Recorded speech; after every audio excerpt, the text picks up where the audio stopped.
Ala rin ni Coach, kailangan may communication sila sa loob ng court at humugot sila ng lakas mula sa first balls, maayos na receives at coverage. Balik sa inyo.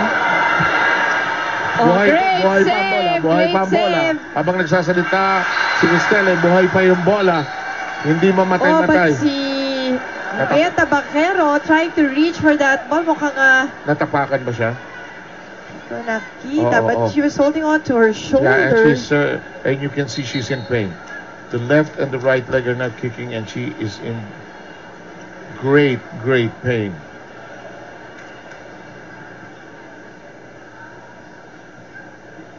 This is never, ever a sight we like to see, regardless of league. Bumagsak si Angge, nagkaunto. She slipped. I think she may have hit Aiza Maizo. We shall try again to see, but you can see the pain that Ange Tabacero is in right now. And there's a loud murmur in this crowd. Let's take a look at it once again. Direct Francis bringing us to another angle. Ayun yung pag-stretch niya just also trying to go for a pancake. Hindi siya nadaganan, na-overextend niya. Yes, it's like more, hindi siya tumama on anybody, but she hyperextended herself.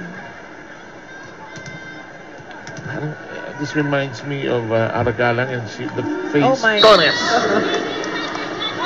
Tirador? Wag, pangit sa Tagalog. Social pag-English. Nice stretch.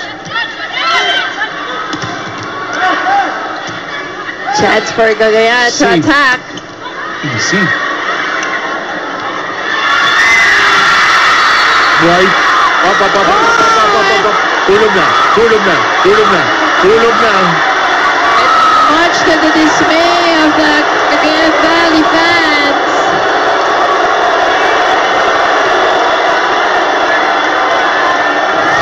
Let's take a look at that once again.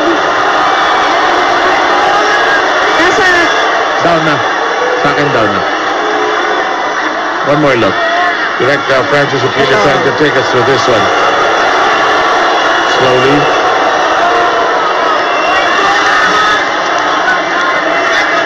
Looked like it was on the hand. Kasi yung kalibog ng bola actually you will know it. It's a bounce ng bola.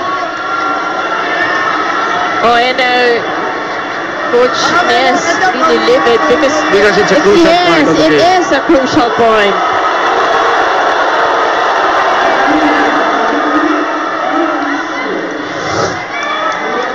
Take a look at it once again.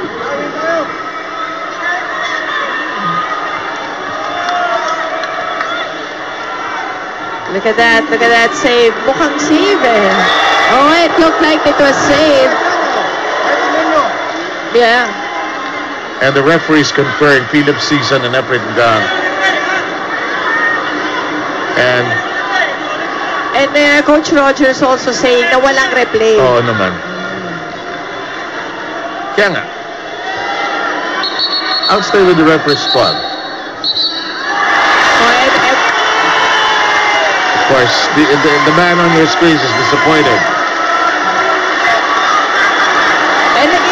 May punto doon si Coach Roger because hindi pa natin ginagamit yung replay. Hindi, wala naman sumilip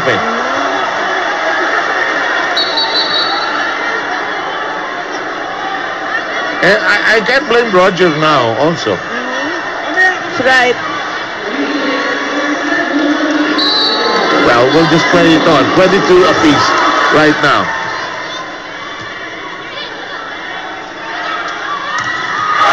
PLDT just hoping for poetic justice more than anything else.